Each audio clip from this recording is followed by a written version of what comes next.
تعالیٰ میری زبان پر کلمت الحق جاری فرمائے۔ سیرت کے لفظ سے ہم سب لوگ آشنا ہیں۔ یہ کسی بھی چیز کی اصلی حالت کو کہا جاتا ہے۔ قرآن مجید میں حضرت موسیٰ علیہ السلام کے سامنے جادوگروں کی رسیوں کو پھینکنے کا واقعہ موجود ہے، اور جب وہ منو ٹنوں کے حساب سے رسیاں ڈالتے ہیں اور وہ سانپ بنتے ہوئے دکھائی دیتے ہیں، تو اللہ جل شانہ نے حضرت موسیٰ علیہ السلام اس کی ایکو اگر کم کر دیں اور آواز بھی بے شک کم ہو جائے، تو حضرت موسیٰ علیہ السلام کو کہا کہ تم اپنا عصا پھینک دو، تو وہ اژدہا بن گیا، اور جتنی بھی رسیاں ڈالی گئی تھیں ان سب کو اس اژدہا نے نگل لیا۔ پھر دوبارہ کہا کہ ہم اس کو عصا کی شکل میں بدلتے ہیں، پھر دوبارہ وہ عصا بن گیا۔ تو وہاں قرآن نے جو الفاظ استعمال کیے ہیں سَنُعِيدُهَا سِيرَتَهَا الْأُولَى، اب ہم اس کو اس کی اصلی حالت پہ پلٹاتے ہیں۔ تو وہاں جو لفظ بیان کیا گیا وہ سیرت کا لفظ استعمال کیا گیا۔ سَنُعِيدُهَا، ہم اس کو واپس لے آتے ہیں سِيرَتَهَا الْأُولَى، اس کی اصلی حالت پہ۔ تو کسی شخص کی اصلی حالت ہی اس کی سیرت ہوتی ہے، اور کسی کی اصلی حالت کھل کے کہاں نظر آتی ہے۔ اگر کوئی گاہک سے ہنس ہنس کے بات کر رہا ہو تو اس سے ہم یہ نہیں کہہ سکتے کہ یہ بڑا خوش اخلاق ہے، یہ اس کی کاروباری مجبوری بھی ہو سکتی ہے۔ تو کیسے پتہ چلے گا کہ کوئی شخص اپنی اصلی اور حقیقی حالت میں کہاں ہے؟ تو ہم دیکھتے ہیں کہ انسان اپنے دوستوں کے ساتھ بے تکلف ہوتا ہے، اور بہترین گواہی اس کے گھر کے افراد دیتے ہیں، کیونکہ انسان وہاں بالکل اپنی اصلی حالت میں موجود ہوتا ہے۔ اب آقا کریم علیہ السلام کی سیرت کو سمجھنے کے لیے ام المومنین حضرت سیدہ عائشہ رضی اللہ تعالی عنہا سے اگر پوچھتے ہیں تو وہ برجستہ ارشاد کرتی ہیں کان خلقہ القرآن۔ اگر حضور کی سیرت سمجھنی ہے تو قرآن کھول کے بیٹھ جاؤ، جہاں جہاں قرآن روکتا ہے وہاں حضور کو آپ نہیں دیکھو گے، اور جہاں قرآن کسی کام کے کرنے کا حکم دیتا ہے تو آپ دیکھو گے کہ حضور اس کو بطریق احسن ادا کر رہے ہیں۔ تو گویا قرآن تھیوری ہے، اگر اس کا پریکٹیکل دیکھنا ہے تو وہ حضور کے اعمال ہیں۔ تو آقا کریم کی سیرت کا خوبصورت نقشہ ام المومنین سیدہ عائشہ رضی اللہ تعالی عنہا نے کھینچا۔ حضرت خدیجۃ الکبریٰ رضی اللہ تعالی عنہا حضور کی زوجہ محترمہ، حضور کی سیرت کو بیان کرتے ہیں، اور اس سے قبل میں آپ کو عرض کروں کہ حضرت خدیجۃ الکبریٰ حضور سے متاثر ہو کے، حضور کی سیرت سے متاثر ہو کے حضور سے نکاح کیا۔ اس وقت حضور کی عمر مبارک 25 برس تھی کہ انہوں نے ایک تجارتی ذمہ داری حضور کو عطا کی، شام کے سفر کی، اور اپنے غلام میسرہ کو ساتھ روانہ کیا۔ تو واپس کاروباری رپورٹ لینے کے لیے جب وہ میسرہ کو بلا کے بات کرتی ہیں تو وہ بتاتے ہیں کہ حضور علیہ السلام کا کردار کیا تھا، اور کردار کا اتنا خوبصورت نقشہ کھینچتے ہیں کہ حضرت خدیجۃ الکبریٰ اس بات پہ آبادہ ہوتی ہے کہ ایسا شخص تو میرے سر کا تاج ہونا چاہیے، چونکہ کسی شخص کی سیرت کا جوہر اس کے سفر میں بھی کھلتا ہے۔ حضرت عمر رضی اللہ تعالی عنہ نے کسی شخص کے بارے میں کسی سے پوچھا تو اس نے اس کے بارے میں کوئی رائے دی، تو آپ نے فرمایا کہ تو نے اس کے ساتھ رشتہ داری کر کے دیکھی ہے؟ کہا نہیں۔ کہا اس کے ساتھ سفر کر کے دیکھا ہے؟ کہا نہیں۔ کہا پھر اپنی رائے کو محفوظ رکھ، ابھی تو رائے نہیں دے سکتا، چونکہ ہم نے دیکھا ہے کہ بہت سارے لوگ دور سے اچھے لگتے ہیں، لیکن رشتہ داری کر کے دیکھو تو پھر کھلتے ہیں۔ وہ دور دور سے بھلے بھلے دکھائی دیتے ہیں، لیکن سفر کر کے دیکھو تو پھر پتہ چلتا ہے کہ یہ شخص کس مرتبے پہ فائز ہے۔ اس کے لہجے میں یوں تو برف تھی، لیکن جو چھو کے دیکھا تو ہاتھ جل گئے۔ تو اس لیے اصل دیکھنا ہوتا ہے کہ کوئی شخص بے تکلف دوستوں کے ساتھ کیسا ہے، اہل خانہ کے ساتھ کیسا ہے، سفر میں کیسا ہے، رشتہ داریوں کے ساتھ کیسا ہے۔ اب میسرہ جس نے سفر کیا ہے وہ اس انداز سے حضور کی سیرت کا نقشہ کھینچتا ہے کہ حضرت خدیجہ الکبریٰ حضور علیہ السلام کو اپنا سرتاج بنا لیتی ہیں، حضور سے نکاح کر لیتی ہیں، اور پھر انہوں نے حضور کو جب اور قریب ہو کے دیکھا اور نیڑے ہو کے دیکھا تو پھر حضور کی سیرت کا نقشہ ام المومنین حضرت خدیجہ الکبریٰ نے جو ہے ہمارے سامنے رکھا ہے۔ اس آئینے کے اندر ہم آقا کریم علیہ السلام کی سیرت کی ایک جھلک دیکھ سکتے ہیں، اور اس سیرت کو اپنے اوپر ہم کس طرح نافذ کر سکتے ہیں، اور ہم اپنے آپ کو پیش کر کے اس آئینے کے سامنے اپنی صورت بھی دیکھ سکتے ہیں۔ یہی مختصر گفتگو ہے، اور میری گفتگو اپنے اختتام کو پہنچ جائے گی۔ جب پہلی وحی کا نزول ہوا تو ظاہر ہے اس کے اثرات حضور کے قلب اطہر پہ آئے۔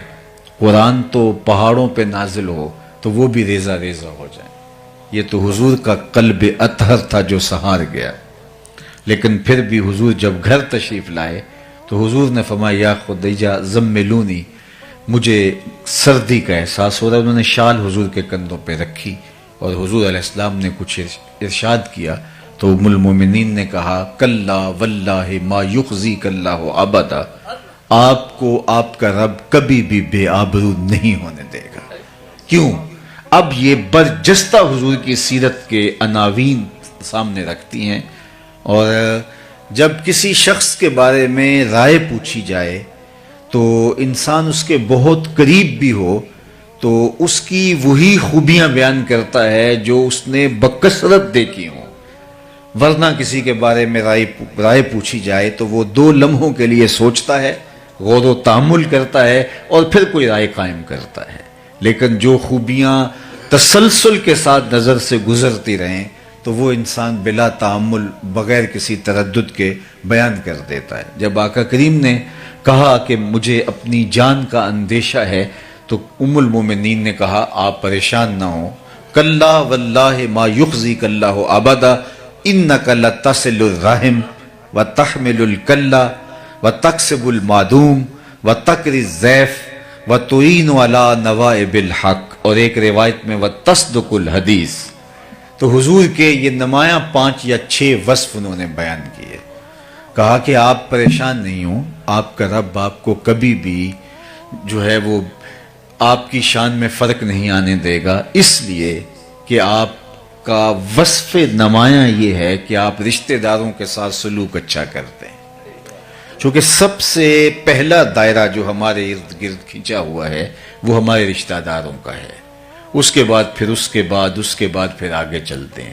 تو یہیں سے دیکھ لیں کہ کوئی کیسا ہے۔ کسی شخص کو دیکھنے کے لیے، پرکھنے کے لیے یہی اندازہ کرنا ہوتا ہے کہ اپنے رشتہ داروں کے ساتھ اس کا رویہ کیا ہے۔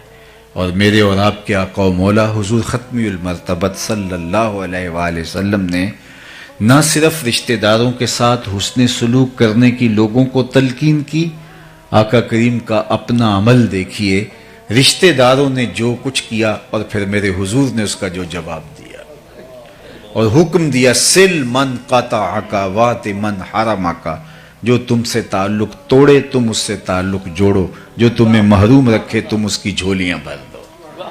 عمومی طور پہ بندہ کہتا ہے اگر کوئی 10 قدم پیچھے اٹھے گا تو میں 50 قدم پیچھے ہٹ جاؤں گا، تو یہ کیا کمال ہوا؟ تو پھر اس سے بھی آگے گزر گیا۔ بات تو یہ ہے کہ تو کوئی 10 قدم پیچھے ہٹے گا تو میں اسے ہٹنے نہیں دوں گا، تجھے بھی جیت لوں گا ایک دن محبت کے زور پہ۔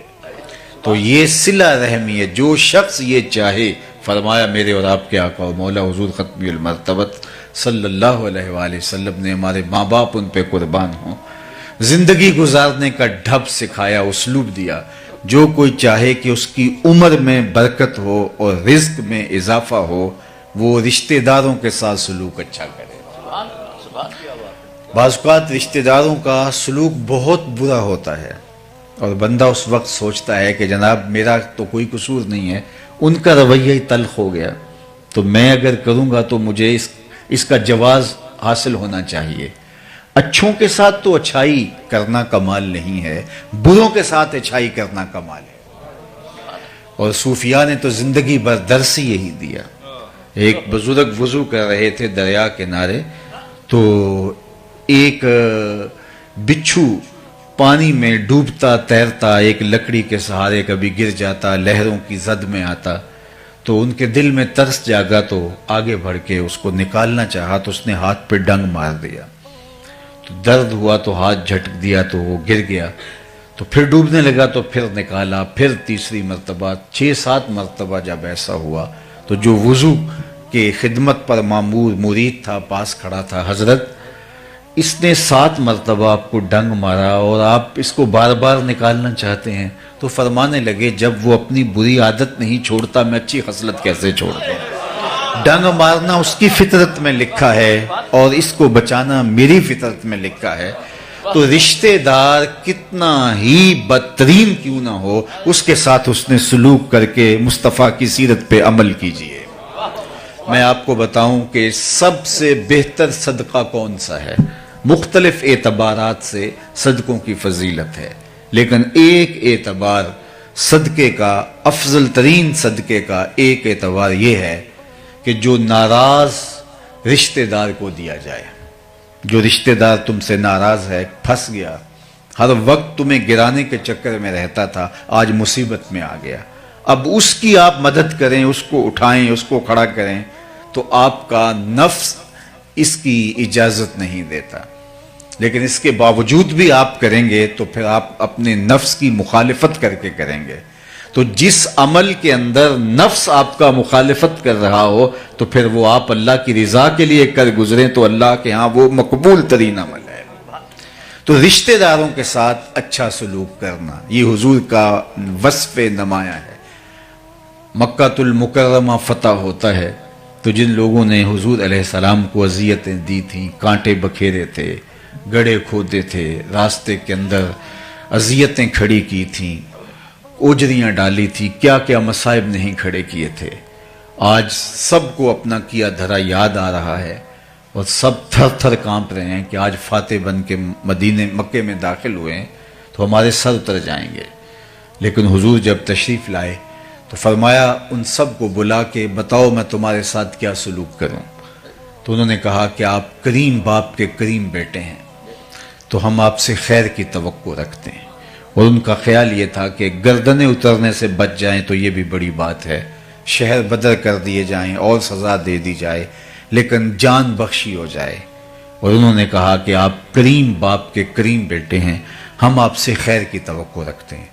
تو میرے اور آپ کے آقا و مولا نے جو جواب دیا ان کی آنکھیں کھلی کی کھلی رہ گئیں، ان کو یہ توقع نہیں تھی جو حضور علیہ السلام نے فرمایا، اذهبوا انتم الطلقاء، جاؤ تم سب آزاد ہو، اور آج میں تمہیں وہی کہوں گا جو میرے بھائی یوسف نے اپنے بھائیوں سے کہا تھا، لا تثریب علیکم اليوم، اللہ اکبر۔ تو یہ تھا حضور کا رویہ، یہ تھا حضور کا رشتہ داروں کے ساتھ اس نے سلوک، خون کے پیاسوں کو قبائیں دی، اللہ اکبر۔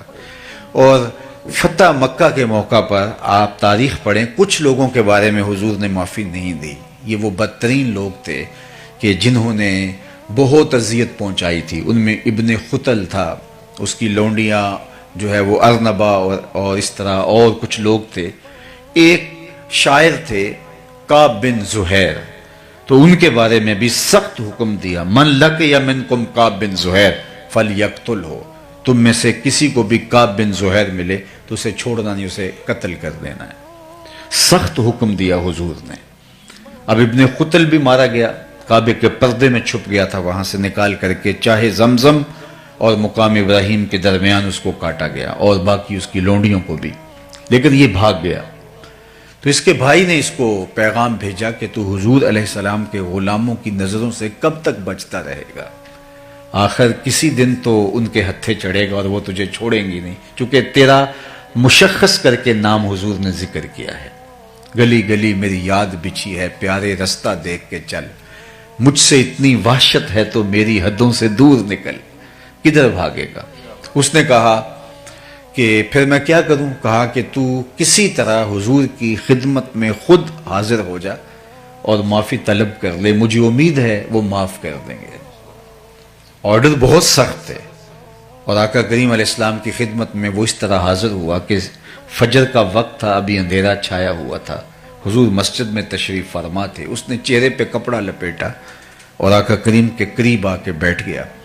اس کا خیال یہ تھا کہ میں بات چھیڑتا ہوں، اگر کوئی راستہ ملتا ہے تو میں بتاؤں گا کہ میں کعب بن زہیر ہوں، اور اگر نہیں راستہ ملتا تو کسی پتلی گلی سے نکل جاؤں گا، اور حاضر ہو کے کہتا ہے جناب اگر ہم کعب بن زہیر کو ڈھونڈ لائیں تو آپ معاف کر دیں گے؟ تو آقا کریم نے مسکرا کے کہا کعب تو آج گیا ہے، جا میں نے معاف کر دیا۔ اس کو تو توقع بھی نہیں تھی، تو بولا کہ حضور جس زبان سے آپ کی ہجو کہتا رہا، آج اسی زبان سے آپ کی نعت کہنا چاہتا ہوں۔ تو فرمایا ممبر بچھ لینے دو، لوگ بھی جمع ہو گئے، اور کعب بن زہیر نے اپنا مشہور قصیدہ بانت سواد کہا، جسے قصیدہ بردہ بھی کہا جاتا ہے۔ ایک تو امام بوصیری کا قصیدہ بردہ ہے، لیکن اس قصیدے کو بھی قصیدہ بردہ اس لیے کہا جاتا ہے، جب انہوں نے قصیدہ مکمل کیا تو حضور نے چادر پیش کی، تو لیکن اس کا مشہور نام قصیدہ بانت سواد ہے۔ تو اس نے ممبر پہ کھڑے ہو کے جو کہا ذرا سنیے، اتیت عند رسول اللہ معتذرا والعذر عند رسول اللہ مقبول۔ لوگوں معافی مانگنے آیا تھا، یہاں آ کے پتہ چلا نبی تو ہے ہی بندہ نواز۔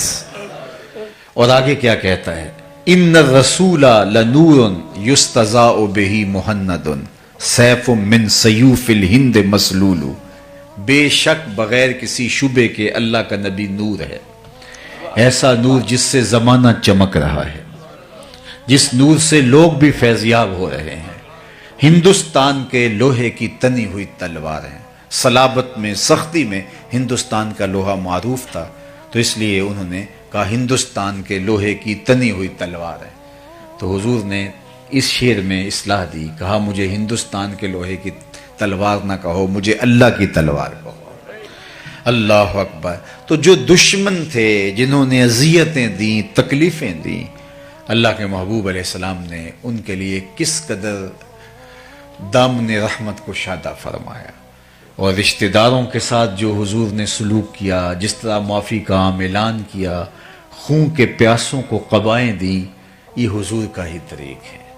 تو میں اور آپ اپنے اندر اتر کے دیکھیں، ہم اس نبی کے ماننے والے چھوٹی چھوٹی بات پر اختلاف کی انا کی دیواریں کھڑی کر لیتے ہیں، اور پھر اپنی نسلوں کو بھی ان دیواروں کے آگے، ان دیواروں کے اطراف میں کھڑا کر کے ہمیشہ کے لیے راستہ بند کر دیتے ہیں۔ جو خون کے پیاسے تھے، جو چراغ حیات بجھا دینا چاہتے تھے، جب نبی علیہ السلام غالب آئے تو حضور نے ان کو بھی معاف کر دیا، اور بغیر کسی شرط کے معاف کر دیا۔ تو پہلا حضور کا وصف جو ام المومنین نے بیان کیا، انک لتصل الرحم، اور دوسرا وصف بیان کیا وتحمل الکل، جس کا کوئی بوجھ اٹھانے والا نہیں، اس کا بوجھ آپ اٹھاتے ہیں۔ اللہ اکبر۔ ضرورت مندوں کے آپ کام آتے ہیں۔ حضور اس وقت بھی لوگوں کے کام آتے تھے جب حضور کی عمر بچپنے کی تھی۔ اللہ اکبر۔ حضور غریب ہو کے بھی غریب پرور تھے، ظاہری غربت، ورنہ تو حضور جیسا امیر کون ہو سکتا ہے۔ یہ وہ اس کہانی کی بات کر رہا ہوں کہ مال کے کونین ہیں، گو پاس کچھ رکھتے نہیں، دو جہاں کی نعمتیں ہیں ان کے خالی ہاتھ میں۔ یتیم ہو کے یتیم پرور ہیں۔ حضور علیہ السلام کہ چچا جناب ابو طالب کے پاس لوگ آئے اور کہا کہ جناب بارش نہیں ہو رہی اور آپ اولاد اسماعیل سے ہیں، تو اللہ کی بارگاہ میں بارش کی دعا کیجئے۔ تو انہوں نے کہا آپ صحن حرم میں پہنچو، میں بھی آتا ہوں، اور اللہ کی بارگاہ میں ہم سب مل کے عرض کرتے ہیں۔ تو لوگ صحن حرم میں جمع ہوئے۔ حضور علیہ السلام کی عمر پاک اس وقت تھی 8 سال یا 9 سال، تو آقا کریم کو ساتھ لیا اور کعبۃ اللہ کی دیوار کے ساتھ آقا کریم کو یوں کھڑا کیا کہ حضور کی پشت کعبے کی دیوار سے مس ہو رہی تھی، کعبے کی دیوار سے چھو رہی تھی، اور رخ لوگوں کی طرف تھا۔ تو حضور کے چچا نے ہاتھ پھیلا کے کہا مالک اس گوری رنگت والے کے صدقے بارش ڈال دے۔ تو کہتے ہیں لوگ گھروں میں بھیگ کے گئے۔ پھر وقت گزرتا گیا، اعلان نبوت جب ہوا تو کفار نے حضور کے خاندان کو شعب ابی طالب میں محصور کر دیا. 3 سال تک محصوری کا زمانہ کاٹا. کھانا نہیں جانے دیتے تھے، پانی نہیں پینے کی ضروریات باہم نہیں پہنچنے دیتے تھے. معاہدہ لٹکایا تھا چمڑے کے اوپر لکھ کر کعبۃ اللہ کی دیوار کے ساتھ. تو کوئی غلہ بھی بیچنے آتا باہر سے، راستے میں خرید لیتے، ان تک غلہ بھی نہ پہنچنے دیتے. اہل حق کے لیے یہ مشکلیں شروع سے ہیں. اللہ اکبر. اسلام کی تاریخ یہاں سے شروع ہوتی ہے. تو اس وقت حضور کے چچا نے حضور کی شان میں ایک قصیدہ لکھا جس میں قریش کو خاص طور پہ مخاطب ہو کر کے ماضی کی اس کہانی کو یاد دلایا. جب بارش نہیں ہو رہی تھی اور لوگ حضور کے چچا کے پاس آئے تھے تو کہا کہ وہ وقت بھول گئے ہو جب اس پیارے کے چہرے کو دیکھ کے بادل امڑ کے آئے تھے. وَعَبْيَدْ يُسْتَسْقَى الْغَمَامُ بِوَجْهِهِ سِمَالُ الْيَتَامَى عِصْمَةٌ لِلْأَرَامِلِ. کہا یہ میرا وہی گوری رنگت والا بھتیجا ہے جس کو دیکھ کے بادل امٹ کے آتے ہیں، اور یہ یتیموں کا سہارا ہے اور بیواؤں کا آسرا ہے. تو یہ حضور کا وصف ہے کہ جس کا کوئی بوجھ اٹھانے والا نہیں، حضور اس کا بوجھ اٹھایا کرتے تھے. وَتَقْسِبُ الْمَعْدُومِ. حضور کا وصف بیان کیا گیا جس کا کوئی کمائی کرنے والا نہیں ہے، حضور اس کے لیے کمائی کرتے ہیں. اپنے لیے جینا یہ کون سا کمال ہے؟ یہ بات ذہن میں رکھیے کہ رزق کمانا 3 نیات کے استحضار کے ساتھ عین دین ہے اگر وہ رزق حلال ہو. اور اگر وہ رزق حلال نہیں ہے تو نیات جتنی بھی اچھی ہوں پھر بھی بربادی ہے، یا جو ہے وہ رزق حلال ہے لیکن نیات اور ہیں جن کو شریعت نے پسند نہیں کیا تو پھر بھی سراسر بربادی ہے. ہم اس دنیا کے اوپر اللہ کی معرفت حاصل کرنے کے لیے آئے. ہمارا مقصد تخلیق اللہ کو پہچاننا ہے، اور اگر ہم یہ نہیں کر پاتے من کانا فی ہذہ اعمی فہو فی الآخرۃ اعمی واضل سبیلا. جو اس دنیا میں اندھا رہا کل قیامت کے دن بھی نابینا اٹھایا جائے گا. اس سے ان آنکھوں کی بے نوری مراد نہیں ہے، دل کی بے نوری مراد ہے. اسی لیے اقبال نے کہا تھا دل بینا بکر طلب خدا سے کہ آنکھ کا نور دل کا نور نہیں. آنکھ کا نور اور ہے، دل کا نور اور ہے. ہم تو ایک مشق کر رہے ہیں کولو کے بیل کی طرح. صبح اٹھے کام پہ چلے گئے، شام آئے، سویر سے شام وظیفہ حیات یہی ہے. اکبر الہ آبادی نے اپنے زمانے میں کیا خوب کہا تھا، کیا بتائیں احباب کیا کار نمایاں کر گئے، بی اے کیا نوکر ہوئے پینشن ملی اور مر گئے. زندگی یہ نہیں ہے. زندگی ایک مقصد کے ساتھ جڑی ہوئی ہے. ہم یوں ہی آئے نہیں ہیں. اگر رزق کمانا ہی مقصد حیات ہے تو یہ تو چیونٹی بھی کماتی ہے. صبح اپنی بل سے نکلتی ہے، کسی کو ضرر نہیں دیتی، رزق اکٹھا کرتی ہے، برسات کے لیے جمع بھی کرتی ہے، بچوں کا پیٹ بھی بھرتی ہے، اپنی ضرورت بھی پوری کرتی ہے. پھر کیا فرق ہوا ایک چیونٹی میں اور ایک انسان میں؟ پرندے کتنا خوبصورت گھونسلہ بنا لیتے ہیں. اگر یہی وظیفہ ہمارا ہے تو کیا فرق پڑتا ہے ہم اور ان کے درمیان؟ ہم اشرف کاہے کو ہیں، ہم افضل کاہے کو ہیں. ہمارے سر پہ کرامت کا تاج کیوں رکھا گیا ہے؟ اگر وہی وظائف ہیں جو جانوروں کے ہیں، جو حشرات الارض کے ہیں، چوپایوں کے ہیں، وہی ہمارے وظائف ہیں، تو پھر کیا فرق پڑتا ہے؟ ہم اشرف المخلوقات کیسے ہو گئے؟ تو ہمارا کوئی اور وظیفہ ہے جسے ہم پہچاننا چاہیے. ہم اپنے لیے نہیں اوروں کے لیے جیتے ہیں. تو 3 نیات کے ساتھ رزق کمانا عین دین ہے. سب سے پہلی نیت جو ہمیں مستحضر ہونی چاہیے، اپنے آپ کو سوال کی ذلت سے بچانے کے لیے رزق کمایا جاتا ہے تاکہ میری ضرورت ظاہر ہے میرے ساتھ جڑی ہے. اگر کماؤں گا نہیں تو کسی کے آگے ہاتھ پھیلاؤں گا. تو اس لیے رزق کمایا جاتا ہے، تجارت کی جاتی ہے، مزدوری کی جاتی ہے، کاشتکاری کی جاتی ہے، ملازمت کی جاتی ہے، یا کوئی اور کام کیا جاتا ہے تاکہ میں سوال کی ذلت سے بچ سکوں. دوسرا مقصد اپنے زیر کفالت لوگوں کی ضرورت کی تکمیل ہے. جو میرے زیر کفالت ہیں، بچے ہیں، بیوی ہے، والدین ہیں بوڑھے، اور اگر بہن بھائی ذمے ہیں تو ان کی ضرورت کی تکمیل کے لیے رزق کمایا جاتا ہے، چونکہ وہ ہمارے ذمہ فریضہ عائد ہوتا ہے. یہ دوسرا مقصد ہے. تیسرا مقصد رزق کمانے کا یہ ہے اللہ مجھے اور میرے زیر کفالت لوگوں کی ضرورت سے زیادہ دے دے تو میں معاشرے کے ان لوگوں کی ضرورت پوری کروں گا جو کسی وجہ سے اپنی ضروریات کی تکمیل نہیں کر پاتے. کثیر العیال ہیں، اپاہج ہیں، کمزور ہیں، اور کوئی اور ان کو عذر لاحق ہے جس کی وجہ سے وہ اپنی ضرورت پوری نہیں کر سکتے. کہتے ہیں ان 800 احادیث کا میں نے ایک اور خلاصہ تیار کیا تو میرے پاس رہ گئی 4 حدیث. اللہ اکبر. یہ حضور کا نمایاں وصف ام المومنین حضرت خدیجۃ الکبریٰ نے بیان کیا. جب نکاح ہوتا ہے حضرت خدیجہ کے پاس تو بہت سارا مال وہ حضور کی خدمت میں ڈھیر کر دیتی ہیں کہ حضور اب یہ میرا نہیں رہا آپ کا ہے. اور آقا کریم اس میں سے 1 درہم بھی نہیں رکھتے, سب غریبوں میں بانٹ دیتے ہیں. اللہ اکبر. چوتھا وصف حضور کا بیان فرمایا کہ بتکر الضیف, آپ مہمان نوازی کرتے ہیں, اعلیٰ درجے کے مہمان نواز ہیں. اللہ اکبر. مہمان اپنی قسمت کا رزق ساتھ لے کے آتا ہے اور برکت چھوڑ کے جاتا ہے. اور اسی لیے جو ہے وہ یہ اچھا لگتا ہے کہ لوگوں کو کھلایا جائے. حضرت شاہ شاہاں میر میراں پیر پیراں حضرت سیدنا شیخ عبد القادر الجیلانی علیہ رحمہ و رضوان فرماتے ہیں آدھا فقر بھوکوں کو کھانا کھلانا اور برہنہ بدن لوگوں کو لباس پہنانا ہے. باقی جتنے بھی ریاستیں عبادتیں دیگر اعمال وہ آدھے میں آتے ہیں. تو اسی لیے وہ یہ پنجابی کا کلام پڑھ رہے تھے تو مجھے حوصلہ ہو گیا میں بھی کوئی پنجابی کا شعر پڑھ لوں. تو اس پر ہمارے پنجابی شاعر بابا بلے شاہ نے کہا تھا اٹ کھڑک کے دکڑ وجے تتا ہوئے چلہ. وہ کھانے پہ لوگوں کو بانٹنے میں مہمان نوازی کے حوالے سے انہوں نے قلم توڑ دیا. اٹ کھڑک کے دکڑ وجے تتا ہوئے چلہ آن فقیر کھا کھا جامن راضی ہوئے بلا. تو فقیر کو اچھا لگتا ہے کہ اس کا لنگر چلتا رہے اور لوگ آتے رہیں اور کھاتے رہیں. تو کہا وَتَّقْرِ الضَّيْفَ, اور حضور کا ایک وصف بیان کیا ام المومنین نے وَتَصْدُقُ الْحَدِيث, آپ ہمیشہ سچ بولتے ہیں.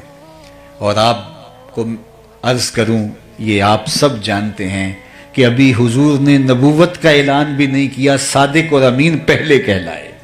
یہ کردار ہے. میں یہاں آپ سے اعلی مرتبت سادات کرام کی موجودگی میں عرض کرنا چاہوں گا, آپ میں سے کچھ لوگ بلڈر بھی ہیں, اگر کسی کو ٹھیکہ دیا جائے کہ یہ اتنا بڑا گھر بنانا ہے اور اس کی مدت دی جائے 1 سال تو آپ کہیں گے یہ بہت مشکل ٹارگٹ ہے. اتنا بڑا گھر بنانا ہے, 6 کنال کا, 10 کنال کا, 1 ایکڑ کا, 2 ایکڑ کا گھر بنانا ہے اور 1 سال میں مکمل کرنا ہے. تو ہاں جی 1 سال میں کرنا. آپ کہتے ہیں ٹھیک ہے ہم کر لوں گا, اپنا حساب لا کے بتا دیتے ہیں, لیکن وہ آپ کو شروع ہی نہیں کرنے دیتا. 1 سال میں پہلے 8 مہینے وہ شروع ہی نہیں کرنے دیتا. تو آپ کہیں گے میرا وقت بیتتا چلا جا رہا ہے, آپ تو روز لڑیں گے. اب حضور کی ذمہ داری کیا ہے؟ هو الذی ارسل رسولہ بالہدی ودین الحق لیظہرہ علی الدین کلہ. پوری دنیا پر اسلام کو غالب کرنا یہ حضور کا کام تھا, حضور کی ذمہ داری لگائی رب نے. اور اس کے لیے ٹائم پیریڈ کیا ہے؟ 63 برس کل زندگی ظاہری حیات, لیکن 40 سال تک کام ہی نہیں شروع کرنے دیا گیا. 40 سال تک کام ہی نہیں شروع کرنے دیا گیا. اب ذرا دیکھیے, اور 13 سال مکے کے یہ بنیادوں کی کھدائی میں لگ گئے. صرف 10 سال حضور کو ملے اور 10 سال میں بھی 27 جنگیں لڑی ہیں. آپ کے پتہ نہیں کیا دفعہ ہے, جو اقدام قتل کی دفعہ ہے ہمارے ہاں وہ ہے 302. تو ہمارے لوگ کہتے ہیں وہاں کہ اگر 302 کا ایک کیس لگ جائے کسی کے ساتھ, جھوٹا الزام بھی, تو آدھی زندگی کھا جاتا ہے. اگر کسی پر قتل کا الزام ہی لگ جائے تو آدھی زندگی وہ کھا جاتا ہے. اور یہاں میرے حضور علیہ السلام نے 27 جنگیں لڑی ہیں ان 10 سالوں میں. 63 برس کل زندگی. کام کیا ہے؟ اتمام دین, اسلام کا غلبہ. اللہ اکبر. اور اس کے میں 40 سال تک اعلان نبوت بھی نہیں حضور نے کیا اور 13 سال کھدائی میں گزار دیے. اب 10 سال کے اندر حضور علیہ السلام نے وہ کام کر دکھایا. لیکن آپ کہیں گے کہ 40 سال کام کیوں نہیں کرنے دیا, 40 سال کیوں نہیں آغاز کرنے دیا؟ تو آئیے وہ 40 سال کتنے اہم ہے. جب حضور اعلان نبوت کیا تو سب لوگوں کو جبل صفا پہ بلایا اور بلا کے جب حکم ہوا وَأَنذِرْ عَشِيرَتَكَ الْأَقْرَبِينَ, کہ قریبیوں کو پہلے آپ سمجھاؤ اور ان کو بلاؤ، تو ان کو تنذیر کرو۔ تو حضور نے ان کو بلایا اور کہا لوگوں اگر میں کہوں پہاڑ کی اس جانب سے ایک لشکر آ رہا ہے جو تمہیں تاخت و تاراج کر کے رکھ دے گا تو میری بات مان لو گے؟ تو انہوں نے کہا دیکھیں گے، نظر آیا فبہا، نہ نظر آیا تو پھر بھی کہیں گے ہم اندھے ہیں آپ سچے ہو، آپ کی صداقت پہ اتنا یقین ہے۔ تو فرمایا کہ اگر تم مجھے اتنا سچا مانتے ہو تو پھر مان لو اللہ ایک ہے۔ تو وقتی طور پہ انہوں نے گو انکار کیا۔ ابو لہب نے کہا تبا لک ہنالک سائر الیوم لہذا جمعتنا، لیکن یہ وقتی طور پہ تھا، لیکن سوچنے پہ مجبور ہو گئے جو کل جھوٹ نہیں بولتا تھا آج جھوٹ کیوں بولے گا۔ تو حضور علیہ الصلوۃ والسلام کی دعوت کو مضبوط ان 40 سالوں نے کیا ہے۔ تو اس لیے میں اور آپ دیکھیں کہ ہمارا کردار کیسا ہے۔ اس لیے میں کتنی بھی اچھی تقریر کر لوں، لیکن اگر میرا کریکٹر اچھا نہیں ہوگا، میرا کردار اچھا نہیں ہوگا، تو آپ کو وہ معلوم ہوگا، تو میرے لفظ آپ سنیں گے، اس کی شاید لذت بھی لے لیں، لیکن وہ آپ کے دل میں نہیں اتریں گے۔ لیکن میرا اگر کردار مضبوط ہے تو میرے لفظ اتنے مضبوط نہ بھی ہوں۔ اشہد بلال عند اللہ اشہد، بلال کا اشہد بھی اشہد مان لیا جاتا ہے۔ تو یہاں یہ نہیں دیکھا جاتا، کردار دیکھا جاتا ہے۔ اس لیے میرے حضور علیہ السلام ابھی اعلان نبوت نہیں کیا، ابھی پہلی وحی نازل ہوتی ہے۔ یہ حضور کی سیرت کی گواہی حضور کی زوجہ دے رہی ہیں، کہتے ہیں سارا زمانہ مان جائے، بیوی نہیں مانتی، گھر والی نہیں مانتی۔ لیکن یہاں کہانی دیکھیے کہ حضور نے جب کچھ خدشے کا اظہار کیا تو یہ زوجہ محترم بول رہی ہے اِنَّكَ لَتَصِلُ الرَّحِمَ وَتَحْمِلُ الْكَلَّ وَتَكْسِبُ الْمَعْدُومَ وَتَقْرِي الضَّيْفَ وَتَصْدُقُ الْحَدِيثَ۔ حضور آپ کی زبان سے کبھی ہم نے جھوٹ سنا ہی نہیں ہے۔ صادق بھی آپ ہیں، امین بھی آپ ہیں۔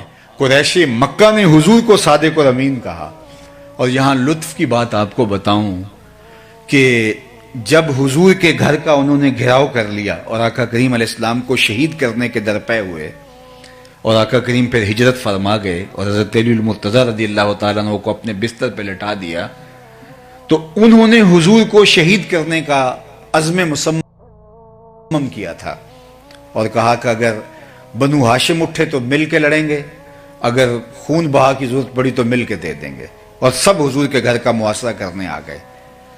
اور حضور علیہ السلام نے کیا کہا، علی صبح اٹھنا، میرے بستر پہ لیٹ جاؤ، صبح اٹھنا اور امانتیں دے کے مدینے چلے آنا۔ تو معلوم ہوا کہ جب وہ حضور کے گھر کا محاصرہ کیے ہوئے تھے، ان کی امانتیں حضور کے گھر میں پڑی ہوئی تھی۔ تو جو اس انتہائی حد تک پہنچ گئے تھے تو اولین فرصت کے اندر وہ اپنی امانتیں نکلواتے نا، پھر اس کے بعد اگلا قدم کرتے۔ آپ کسی پر دھاوا بولنے لگیں تو اس کے ہاں آپ کی امانتیں پڑی ہوں تو آپ کہتے ہیں کہ پہلے اپنی امانتیں تو طریقے سے نکلواؤں، لیکن قریش کو معلوم تھا جو بھی ہو جائے محمد عربی ہماری امانتیں ضائع نہیں ہونے دے گا۔ یہ ہے حضور کا امین ہونا، یہ ہے حضور کا کردار، یہ ہے حضور کی عظمت۔ اللہ اکبر۔ تو کہا وَتَصْدُقُ الْحَدِيث، یہ ہمیشہ سچ بولتے ہیں۔ میں اور آپ دیکھیں، ایک تو ہمارا عشق رسول یہ ہے کہ ہم حضور کے نام کے نعرے لگائیں، میں اس کا انکار نہیں کرتا۔ ایک ہمارا عشق رسول یہ ہے کہ ہم آقا کریم علیہ الصلوۃ والسلام کے نام کے تذکرے کریں، یہ بھی محبت کا ایک پیرایا ہے، رنگ ہے۔ لیکن حضور کی محبت اور حضور کے پیار کا یہ رنگ کہ ہم آقا کریم کی سیرت کے سانچے کے اندر اپنے آپ کو ڈھال لیں۔ محمد دی زیارت محمد دے رنگ وچ، ٹھگ بازیاں جانے پیارا محمد صلی اللہ علیہ وسلم۔ تو میں اور آپ دیکھوں کہ میں اور آپ اگر حضور سے محبت کرتے ہیں تو کیا میری زبان جھوٹ تو نہیں بولتی؟ حضور سے پوچھا گیا علیہ السلام سے کہ مومن بزدل ہو سکتا ہے؟ فرمایا نہیں، مومن بہادر ہوتا ہے، لیکن ہو سکتا ہے کبھی بزدلی کر جائے، آخر بشر ہی تو ہے۔ پھر پوچھا گیا مومن بخیل ہو سکتا ہے؟ کہا نہیں، سخی ہوتا ہے، لیکن ہو سکتا ہے کبھی بخل بھی کر جائے، آخر بشر ہی تو ہے۔ بلکہ ایک روایت میں آتا ہے جو اولاد ہے مجبنہ بھی ہے مبخلہ بھی ہے، یعنی کوئی شخص جب صاحب اولاد نہیں ہوتا تو بڑا بہادر ہوتا ہے، مشکل میں چھلانگ لگا دیتا ہے اور شاہ خرچ بھی ہوتا ہے، لیکن اولاد کے بعد تھوڑا تھوڑا بخیل ہو جاتا ہے اور تھوڑا تھوڑا بزدل ہو جاتا ہے۔ تو کہا یہ مبخلہ بھی ہے مجبنہ بھی ہے، تھوڑی بخیل بھی بنا دیتی ہے، تھوڑا سا بزدل بھی بنا دیتی ہے۔ کہا مومن بخیل ہو سکتا ہے؟ کہا نہیں، مومن جو ہے وہ بہادر سخی ہوتا ہے، لیکن ہو سکتا ہے کبھی بخل بھی کر جائے۔ مومن کیا بزدل ہو سکتا ہے؟ نہیں، بہادر ہوتا ہے، لیکن ہو سکتا ہے کبھی وہ بزدلی بھی کر جائے۔ تیسرا سوال حضور سے پوچھا گیا، مومن جھوٹا ہو سکتا ہے؟ حضور نے فرمایا جھوٹا نہیں ہو سکتا، یہ طے ہے، مومن ہو اور جھوٹا ہو یہ نہیں ہو سکتا۔ اور میں اور آپ کہیں کہ اگر جھوٹ نہ بولے تو سودا ہی نہیں بکتا ہے، قدم قدم پہ جھوٹ بولیں، تو پھر کس طرح ہم حضور سے دعوی محبت کر سکتے ہیں؟ تو مومن کی یہ شان ہے کہ جھوٹا نہیں ہوتا۔ تو آئیے میں اور آپ اپنے آقا کے اس وصف کو اپنے اندر اتاریں۔ میرے استاد فرمایا کرتے تھے یہ نہ ہو کہ لوگ تمہیں پوچھیں تم کون ہوتے ہو اور تم بتاؤ جناب ہم مسلمان ہوتے ہیں، یہ دیکھو مذہب کے خانے میں اسلام لکھا ہے۔ آپ فرمایا کرتے تھے صاحب نہ کسی کو پوچھنے کی نوبت آئے نہ تمہیں بتانے کی ضرورت ہو، تمہارا کردار ایسا ہو تم دور سے چلے آ رہے ہو، لوگ کہیں وہ دیکھو حضور کا غلام آ رہا ہے۔ نور آنکھوں میں تو چہروں پہ اجالے ہوں گے، مصطفیٰ والوں کے انداز نرالے ہوں گے، دنیا میں بھی ان کے دم سے مقدر چمکا، محشر میں بھی ان کی رحمت کے حوالے ہوں گے۔ تو آئیے میں اور آپ ان کی محبت کا ادعا رکھتے ہیں، کمزوریاں ہیں ہمارے اندر، ان کمزوریوں کو دور کریں اور اپنے آقا کے اوصاف کا عکس اپنے سینے کے اندر اتار لیں تاکہ ہم آقا کے غلام نظر آئیں، آقا کے نوکر نظر آئیں، عکس نظر آئے حضور علیہ السلام کی سیرت کا ہماری زندگی پر، ہمارے شب و روز پر۔ آخری بات جو ام المومنین نے حضور علیہ السلام کے لیے کہی کہ وَتُعِينُ عَلَى نَوَائِبِ الْحَقِّ، کہ جب کوئی حق پہ ہوتا ہے اور کوئی اس کی مدد کرنے والا نہیں ہوتا اور ہم سمجھتے ہیں اس کے ساتھ آپ کھڑے دکھائی دیتے ہیں، سچائی کے ساتھ کھڑے ہو جانا، حق اور حقانیت کے ساتھ ڈٹ جانا، یہ بعض اوقات ایسی صورتحال ہوتی ہے کہ بہت ہی مشکل ہو جاتا ہے، لیکن جو پیغمبر نبی رحمت صلی اللہ علیہ وآلہ وسلم کی سیرت کا سبق ہمارے لیے وہ یہی ہے کہ ہر صورت کے اندر آپ حق اور حقانیت کا ساتھ دو اور اس کے ساتھ کھڑے ہو کر کے اس کو تقویت فراہم کرو، اس کو طاقت دو، اس کو توانائی دو۔ اگر حق اور حقانیت کے ساتھ آپ نہ کھڑے ہوئے تو اس کی حوصلہ شکنی ہوگی اور جبر ظلم غالب آ جائے گا، اور جب ظلم اور جبر غالب آ جاتا ہے تو پھر معاشرتیں برباد ہو جاتی ہیں۔ تو یہ 6 نمایاں وصف حضرت ام المومنین سیدہ عائشہ رضی اللہ، حضرت خدیجہ الکبریٰ رضی اللہ تعالی عنہا نے بیان کیے۔ اس آئینے کے اندر ہم اپنے آپ کو دیکھنے کی کوشش کریں کہ اس آئینے میں ہمارا چہرہ کیسے دکھائی دے رہا ہے، واضح دکھائی دے رہا ہے، شفاف لگ رہا ہے، یا دھندلا دکھائی دے رہا ہے، یا ایسا ہے کہ ہمیں اس آئینے میں اپنا آپ دکھائی ہی نہیں دے رہا، ہم اور ہیں آئینے پیمبر اور ہے، جو اقبال نے کہا تھا دل مسلمان ہے تیرا نہ میرا، تو بھی نمازی میں بھی نمازی۔ اس آئینے میں ہمیں اپنا آپ نظر ہی نہیں آ رہا، عکس ہی نظر نہیں آ رہا، ہمارے طرز طور طریقے، انداز حیات اور زندگی کے تہور ہی کچھ اور ہیں اور ہمارے آقا کی سیرت کچھ اور ہے۔ اگر دھندلی تصویر اپنی نظر آتی ہے تو اس کو واضح کرنے کی کوشش کریں۔ قصور آئینے کا نہیں ہے، قصور جو ہے وہ ہمارا ہے، ہم نے اپنے چہرے کو صاف کرنا ہے۔ میاں صاحب پنجابی کا پھر مجھے حوصلہ ہو گیا، انہوں نے کہا تھا کہ شیشے اتے کٹا جمیا تے کنداں چاڑی جاندے۔ شیشے اتے کٹا جمیا یعنی جو آئینہ ہوتا ہے اس کے اوپر گرد کو ڈال دے تو پھر وہ دیواروں کو صاف کر رہا ہوتا ہے۔ شیشے اتے کٹا جمیا، یہ انسان کی اپنی کیفیت ہے۔ شیشے اتے کٹا جمیا کنداں چاڑی جاندے، جلداں نوں اے سانپ کے رکھ دے ورکے پھاڑی جاندے، یعنی جلد کو بڑا سنوار کے رکھا ہے، پیکنگ پہ زور ہے لیکن جو اندر ہے اس پہ زور نہیں ہے۔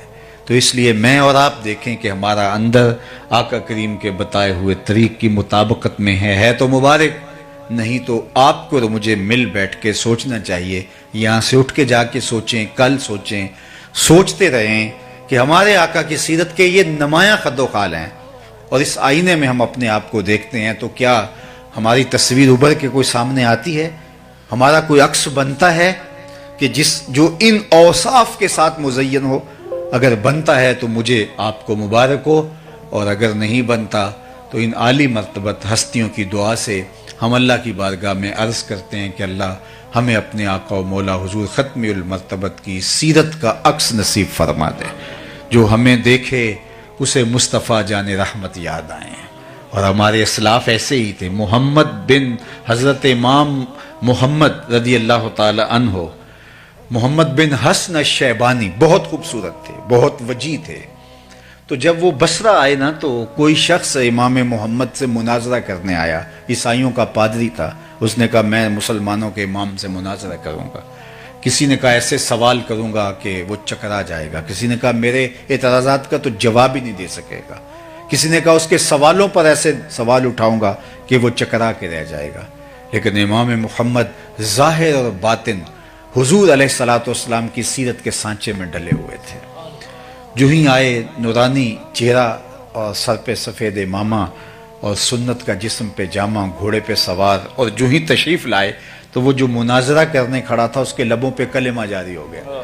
تو مسلمانوں نے کہا او تو مناظرہ کرنے آیا تھا، تو کلمہ پڑھ رہا ہے؟ تو اس نے جو جواب دیا وہ سننے کے قابل ہے۔ اس نے کہا جب میں نے امام محمد کے چمکتے ہوئے روشن چہرے کو دیکھا تو میں نے کہا جب مسلمانوں کا چھوٹا محمد اتنی شان والا ہے، بڑا محمد کیسا ہوگا، کا عالم کیا ہوگا۔ کہا جب چھوٹے محمد کا یہ جمال ہے، یہ سیرت ہے اور یہ رنگ ہے، سراج منیرہ کی شعاؤں کی چمک اس کے چہرے سے حویدہ ہے، تو محمد عربی جو بڑے محمد ہے ان کی شان کیا ہوگی۔ تو اس لیے امتی کو دیکھ کر لوگ مصطفیٰ پہ درود پڑھیں۔ جس نبی کا یہ امتی ہے وہ نبی کیا شان کا مالک ہوگا۔ لیکن جب ہم کسی سے دھوکہ کریں گے، جب کسی کو 2 نمبر مال دیں گے، کسی سے جھوٹ بولیں گے، کسی کو فراڈ کریں گے، تو پھر لوگ کہیں گے یہ مسلمان ہوتا ہے، تو بات کہاں تک جائے گی۔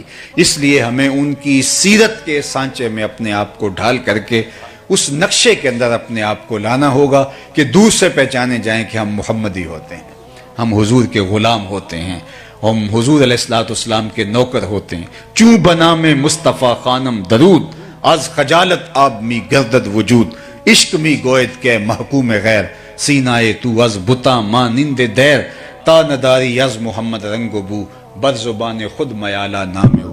اقبال کہتے ہیں اگر تو وہ عادتیں اختیار نہیں کر سکتا تو اپنی زبان سے ان کے نام کو میلا نہ کرنا۔ ان کا نام لیا ہے تو پھر لاج بھی رکھنی ہے، دور سے پتا چلے یہ حضور کا غلام ہوتا ہے، یہ حضور کا نوکر ہوتا ہے۔ اب اس پر صرف ایک بات عرض کر کے میں اجازت چاہوں گا۔ قریش مکہ نے بہت تنگ کیا اہل ایمان کو، تو حضرت ابو بکر ایک دن اکتا گئے اور مدینہ المنورہ مکہ المکرمہ چھوڑ کے باہر جانے لگے۔ تو راستے میں ان کو ابن الدغنہ ملتا ہے جو قریش کا سردار تھا۔ تو اس نے کہا ابو بکر کدھر جا رہے ہو؟ کہا کہ میں واپس جا رہا ہوں، مکے کو چھوڑ کر، مکے کے لوگوں نے زندگی جیرن کر دی ہے، تو ایسے شہر میں نہیں رہنا چاہتا۔ تو اس نے کہا نہیں ابو بکر تم واپس آؤ، تمہارے جیسے لوگ اگر شہر سے چلے جائیں تو شہروں کی رونقیں ختم ہو جائیں گی۔ تو ابن دغنہ نے حضرت ابو بکر کو کہا کہ تمہاری امان میں دیتا ہوں، تم میری امان میں ہو، واپس آؤ، اور تم نہیں جا سکتے۔ اور اس نے لفظ کہا ابو بکر تم کیسے جاؤ گے؟ انک لتصل الرحم وتحمل الکلہ وتکسب المعدوم وتقری الضیف وتصدق الحدیث وتعین علی نوائب الحق۔ ابو بکر تم تو صلہ رحمی کرتے ہو، جس کا کوئی کمانے والا نہیں اس کے لیے کماتے ہو، جس کا کوئی بوجھ اٹھانے والے نہیں اس کا بوجھ تم اٹھاتے ہو، تم سچ بولتے ہو، مہمان نواز ہو، جس کے ساتھ کوئی کھڑا نہیں ہوتا اس کے ساتھ تم کھڑے ہوتے ہو۔ جو وصف حضور کے بیان کیے تھے حضرت ابو بکر کے، وہی وصف ایک کافر نے بیان کیے۔ معلوم ہوا یہ ہوتا ہے مصطفیٰ کی ذات میں فنا ہونا، یہ ہوتا ہے محبوب کی ذات کے اندر اپنے آپ کو گم کر دینا۔ ان کی ہر سنت ہو ثاقب جان و دل سے بھی عزیز، مصطفیٰ کی ذات میں ایسے فنا ہو جائیے۔ تو حضور ابو بکر صدیق رضی اللہ تعالیٰ عنہ وہاں بھی دیکھتے ہیں کہ لوگ حضرت ابو بکر صدیق کو دیکھ رہے ہیں، کبھی حضور کو دیکھ رہے ہیں، ایسے فنائیت حضور کی ذات میں ہوتی ہے۔ تو جب حضور مدینے میں داخل ہو رہے ہیں تو حضرت ابو بکر رضی اللہ تعالیٰ عنہ کپڑا تان دیتے ہیں حضور کے اوپر تاکہ لوگوں کو پتہ چلے آقا کون ہے اور غلام کون ہے۔ تو اس طرح حضور علیہ السلام کے سانچے میں ڈل گئے، اور یہاں ان کے وصف دیکھیے۔ تو کیا میں اور آپ اپنے آقا و مولا کے اوصاف حمیدہ کو اپنے اندر اتار کر کے اپنے آقا کریم علیہ السلام کے لیے لوگوں کے دلوں میں درود کے ماحول کو پیدا کیوں نہیں کر سکتے؟ نہ یہ کہ لوگ ہماری کرتوتوں کو دیکھ کر کے ہمارے پیغمبر اور دین اور اسلام کے بارے میں کوئی بات کریں۔ اللہ تعالیٰ جل شانہ ہمیں حضور کی سیرت کا نور عطا کر دے۔ کار ما آخر شدو آخر زما کار نشد، مشت خاک ما غبار کوچائے یار نشد، و آخر دعوانا ان الحمد للہ رب العالمین۔